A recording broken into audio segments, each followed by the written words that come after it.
And so now we're going to get the work in. If you want to watch the whole session, you can. But essentially, we're using the food now and we're saying, hey, dude, knock that off.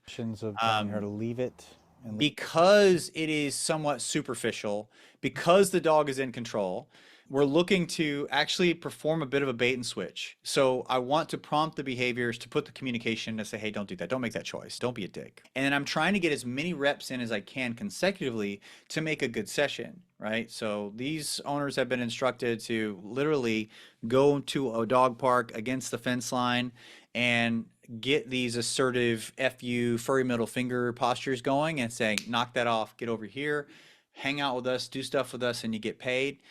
Don't do that. It's more operant, if you will. It literally can be worked in the vein of obedience because the dog is completely in control and making choices. And so, just like we would in an obedience session, if the dog were to break a cot when we're trying to teach an implied stay and we give a no payment marker, we help the dog understand you won't get paid if you do that.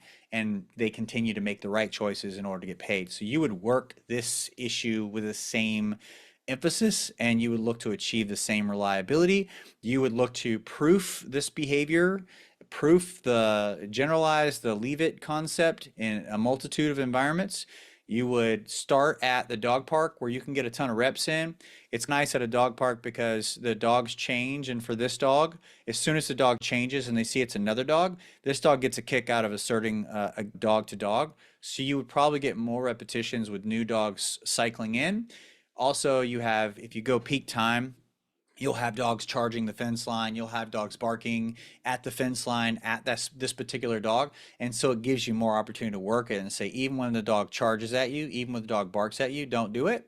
Once the dog understands the language, you can then go to the areas where you need it. Maybe put the dog on a 26-foot flexi so you have a lot of safety there and you can mitigate things.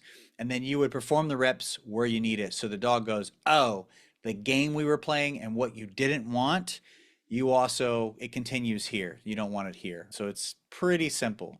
But the two things that make it easy is that the dog is in control, the sympathetic system, the fight or flight system is not activated, and the dog absolutely loves food, right? We'll walk through fire for food. But as a dog trainer or a dog owner, if your dog isn't that driven and will not walk through fire for food, then you got some work to do, right? You got to build some more value in that, or you got to find a reward the dog loves. Anything that will help the dog understand if you make this decision consistently, you will get this so that you can change the priorities, right?